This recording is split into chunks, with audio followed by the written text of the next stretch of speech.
Hi friends, welcome to Radha Manohari vlogs.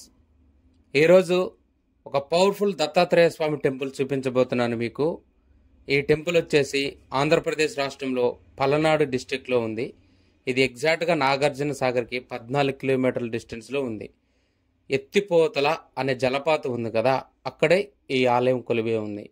ఈ ఆలయం ఎంత పవర్ఫుల్ అంటే ఇక్కడున్న స్వామివారు ఎంత గొప్ప స్వామి, ఎంత సత్యం కల స్వామో ఈ వీడియోలో మీకు క్లియర్గా ఎక్స్ప్లెయిన్ చేస్తాను ఫ్రెండ్స్. కర్మబంధాల్లో చిక్కుకున్న మానవులను రక్షించి తన జ్ఞానంతో మోక్షం వైపు నడిపించేవాడే ఈ దత్తాత్రేయుడు. ఈ దత్తాత్రేయ స్వామిని సేవించడం వల్ల బ్రహ్మ, విష్ణు, మహేశ్వరులను సేవించిన ఫలితం మనకు అందుతుంది.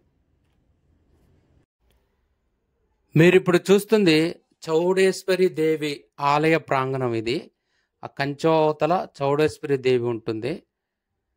భక్తుల సహాయ సహకారార్థాలతో గుడి నిర్మాణం కూడా జరుగుతుంది ఫ్రెండ్స్. మీరు ఎవరైనా సహాయం చేయాలనుకుంటే ఈ ఆలయాన్ని దర్శించినప్పుడు అక్కడున్న పూజారిని అడిగి సహాయం చేయొచ్చు. ఈ చౌడేశ్వరి దేవి ఎప్పటిదంటే త్రేతాయుగం కాలం నాటిది ఫ్రెండ్స్. ఇక్కడ ఎందరో మహానుభావులు, ఋషులు తపస్సు చేయటం జరిగింది. ఈ క్షేత్రానికి క్షేత్రపాలికే ఈ చౌడేశ్వరి దేవి. ఈ క్షేత్రానికి వచ్చి దత్తాత్రేయ స్వామిని దర్శించి స్వామివారిని మనస్ఫూర్తిగా నమ్మి నీవే దిక్కు దత్త అని శరణు కోడితే మనం ఎంతటి కష్టంలో ఉన్నా సరే దత్తాత్రేయ స్వామి కాపాడతానని ప్రతిజ్ఞ చేయటం జరిగింది. ఈ స్వామివారిని దర్శించడం వల్ల గురుగ్రహ దోషాలు ఏమున్నా సరే తొలగిపోతాయి. అంతేకాదు ఫ్రెండ్స్, ఎక్కడా లేని విధంగా ఈ ఆలయంలో ఉన్న మరొక విశేషం ఏంటంటే ఇక్కడున్న దత్తాత్రేయ స్వామి శిరస్సున నాగాభరణాన్ని ధరించి ఉంటాడు. అందువల్ల ఈ స్వామివారిని దర్శించడం వల్ల ఎలాంటి నాగదోషాలున్నా సరే తొలగిపోతాయంట. ఈ ప్రాంతంలో 3 జీవనదులు కలుస్తున్నాయి ఫ్రెండ్స్. అందుకే ఈ ప్రాంతాన్ని త్రివేణి సంగమం అని కూడా పిలవటం జరుగుతుంది. త్రివేణి సంగమం అనేది కాశీలోనే ఉందంట. ఇక్కడ సూర్యభాగ, చంద్రభాగ, నక్కలవాగు అనే 3 నదుల సంగమం జరుగుతుంది. ఈ త్రివేణి సంగమం దగ్గర ఎందరో మహానుభావులు, ఋషులు తపస్సు చేశారంట. పరశురాముడు, కార్తవ వీరార్జునుడు, వశిష్ఠుల వారు ఇక్కడ తపమాచరించారంట. అంతేకాదు ఫ్రెండ్స్, దత్తాత్రేయ స్వామి కూడా ఇక్కడ నడయాడి ఇక్కడ తపస్సు చేసినట్టుగా ఇక్కడికి వచ్చిన భక్తులు, పూజారి చెప్పడం జరిగింది ఫ్రెండ్స్. కార్తవ వీరార్జునుడు ఇక్కడ దత్తాత్రేయ స్వామికి తపస్సు చేసి మధుమతి దేవి, చౌడేశ్వరి దేవి ఆశీర్వాదంతో సహస్ర బావులను సంపాదించాడంట. అంత పవర్ఫుల్ ఈ టెంపుల్. దత్తాత్రేయ స్వామి ఆలయంతో పాటు ఇక్కడ పురాతనమైన అంటే త్రేతాయుగం కాలం నాటి రంగనాయక స్వామి ఆలయం కూడా ఉంది ఫ్రెండ్స్. అది కూడా మీకు చూపిస్తాను. చూడండి, ఇప్పటికి కూడా నాగసాధువులు, అఘోరాలు, ఋషులు ఇక్కడ తపస్సు చేసుకోవడం జరుగుతుంది. ఇక్కడ చాలా గుహలు ఉన్నాయి. కానీ ఆ గుహల్లోకి సామాన్య భక్తులు ప్రవేశించి ప్రాణాల మీదకు తెచ్చుకుంటున్నారని కొన్ని గుహలను ప్రభుత్వం వారు మూసివేయటం జరిగింది. ఫ్రెండ్స్, ఇప్పుడు మీరు చూస్తుందే రంగనాయక దేవాలయం. ఈ రంగనాయక దేవాలయానికి ఎదురుగానే మనకి త్రివేణి సంగమం కనిపిస్తుంది. ఇప్పుడు మీరు చూస్తున్న ఈ ప్లేస్లోనే 3 నదులు కలవటం జరుగుతుంది. సంవత్సరంలో ఒకరోజు మాత్రం ఇక్కడున్న 3 నదులు కలిసి రంగనాయక స్వామి వారికి అభిషేకం చేస్తాయంట. మీకు ఇప్పుడు రంగనాయక స్వామి వారిని చూపిస్తాను చూడండి.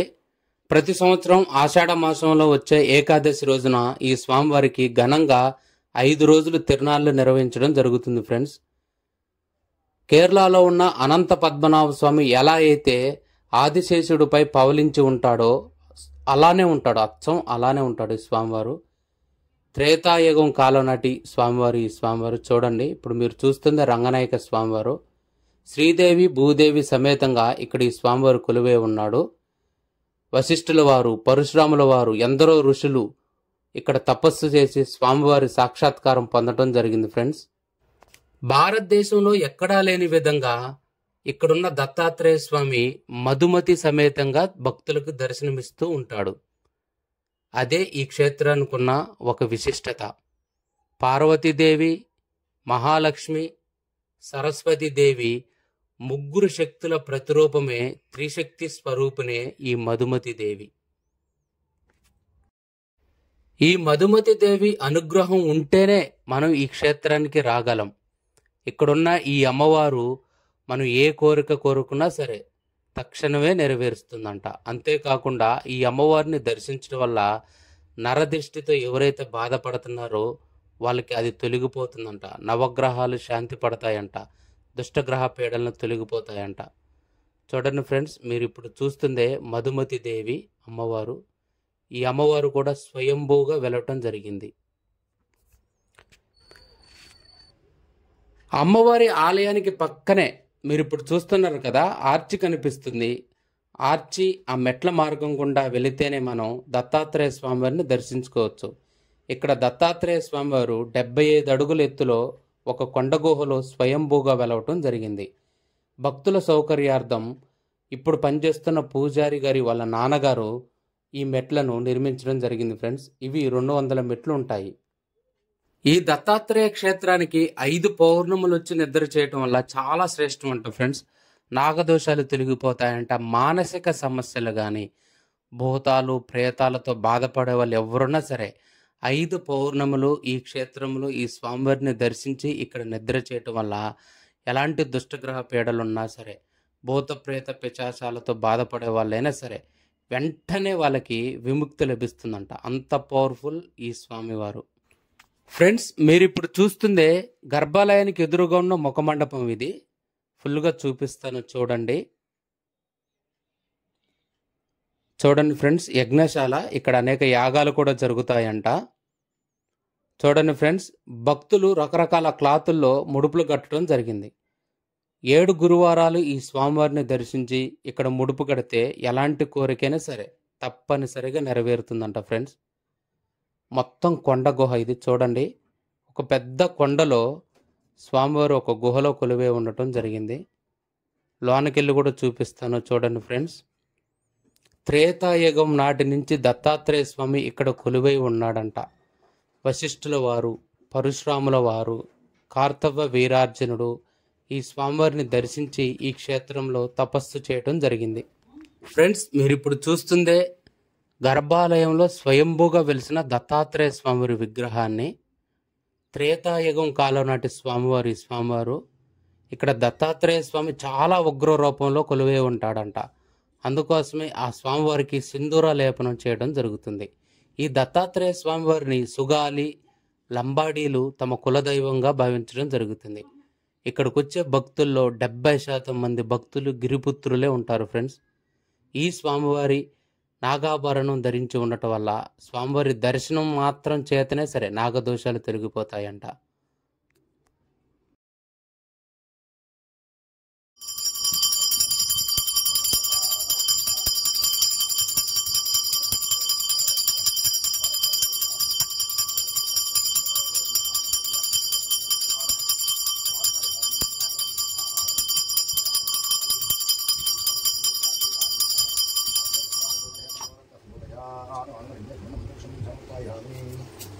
ఫ్రెండ్స్, మీరు ఇప్పుడు చూస్తుంది స్వరంగ మార్గం.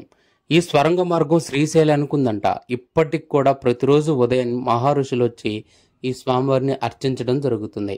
అంతేకాదు ఫ్రెండ్స్, ఎక్కడా లేని విధంగా ఇక్కడున్న ఈ దత్తాత్రేయ స్వామి వక్షస్థలంపై మధుమతి దేవి కొలువై ఉంటుంది. ఫ్రెండ్స్, మీరు ఇప్పుడు చూస్తుంది స్వామివారికి సమర్పించే నైవేద్యం. బెల్లం ముక్క, జొన్న రొట్టెలు, నెయ్యితో ఇది తయారు చేయటం జరుగుతుంది. భక్తులు తమ స్వహస్తాలతో తామే రెడీ చేసి స్వామివారికి నైవేద్యంగా సమర్పిస్తూ ఉంటారు. స్వామివారి గర్భాలయానికి ఎదురుగున్న యజ్ఞగుండంలో మీరు ఇప్పుడు చూస్తున్నారు కదా, కోరిక నెరవేరిన భక్తులు ఇక్కడ చూడండి స్వామివారికి తమ నైవేద్యాన్ని ఆ యజ్ఞగుండంలో సమర్పించడం జరుగుతుంది.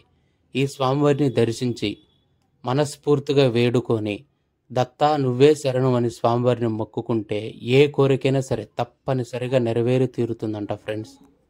మీరు ఇప్పుడు చూస్తున్న దాన్నే దత్త పహాడ్ అంటారంట. కోరిక నెరవేరిన భక్తులు ఇలా జెండాలు కట్టడం జరుగుతుంది స్వామివారికి. మొట్టమొదటిసారిగా దత్తుడి యొక్క దర్శనం ఈ స్థలంలోనే జరిగిందని నాకు భక్తులు చెప్పడం జరిగింది. దత్తాత్రేయ స్వామివారిని కూడా చూపిస్తాను చూడండి ఫ్రెండ్స్. చాలా పవర్ఫుల్ టెంపుల్ ఇది. ఇలా ఉంటాడు దత్తాత్రేయ స్వామి ఈ దత్త పహాడ్లో. చుట్టూ కొండలు ఉంటాయి ఫ్రెండ్స్. చూడండి ఫ్రెండ్స్, పచ్చటి వాతావరణంలో ఈ దత్తక్షేత్రం కొలువై ఉంది. ఇప్పటికి కూడా ఈ అడవిలో ఎందరో నాగసాధువులు, ఋషులు, మునులు తపస్సు చేసుకుంటున్నారంట. ఫ్రెండ్స్, ఈ దత్త క్షేత్రంలో ప్రతి గురువారం అన్నదానం నిర్వహించడం జరుగుతుంది.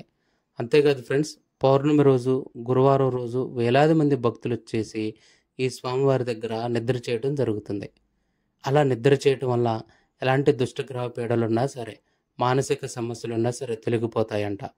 ఈ దత్తాత్రేయ స్వామివారిని 7 గురువారాలు దర్శించుకొని మనస్ఫూర్తిగా స్వామివారిని నమ్మి ఏ కోరిక కోరుకున్నా సరే నెరవేరుతుందంట. ముఖ్యంగా ఒక విషయం చెప్పాలి ఫ్రెండ్స్, ఈ ఆలయాన్ని సందర్శించాలనుకున్న భక్తులు ఎవరైనా సరే తగిన జాగ్రత్తలు తీసుకొని రావాల్సి ఉంటుంది. ఎందుకంటే ఈ ఆలయం వచ్చేసి చుట్టూ కొండల మధ్య అడవిలో ఉంటుంది ఫ్రెండ్స్. కాబట్టి హోటల్స్ కానీ, రెస్టారెంట్స్ కానీ ఏమీ దగ్గర అందుబాటులో ఉండవు మనకి. కాబట్టి భోజనానికి సంబంధించిన అన్ని ఏర్పాట్లు, తగిన జాగ్రత్తలు తీసుకొని ఈ ఆలయాన్ని, ఈ స్వామివారిని సందర్శించాలని నా మనవి ఫ్రెండ్స్.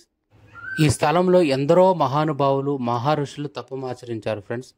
అంత పవిత్రమైన పవర్ఫుల్ ప్లేస్ ఇది. ఈ ప్లేస్ని మీరందరూ కూడా ఒకసారి దర్శించి ఆ దత్తాత్రేయ స్వామివారి అనుగ్రహానికి పాత్రులు కాగలరని కోరుకుంటున్నాను. ఎవరైతే గురుగ్రహ దోషంతో బాధపడుతున్నారో వాళ్ళు ఈ క్షేత్రంలో 5 పౌర్ణములు నిద్ర చేయటం వల్ల గురుగ్రహ దోషం తొలగిపోతుందంట. నాకు ఈ త్రివేణి సంగమం పక్కనే మనకి మేడి చెట్టు కింద దత్తాత్రేయ స్వామివారి కొలువుదీరు ఉన్నాడు ఫ్రెండ్స్. మీరు ఇప్పుడు చూస్తున్నారు కదా, ఈ దత్తాత్రేయ స్వామివారికి ఆడవాళ్ళు 11 బిందెలు కానీ 101 బిందెలతో ఇలా ఇప్పుడు మీరు చూస్తున్నారు కదా, ఇలా నీటితో అభిషేకించడం వల్ల ఎలాంటి కోరికైనా నెరవేరుతుందంట. సంతానం లేని వాళ్ళకి వెంటనే సంతానం అందుతుందంట ఫ్రెండ్స్.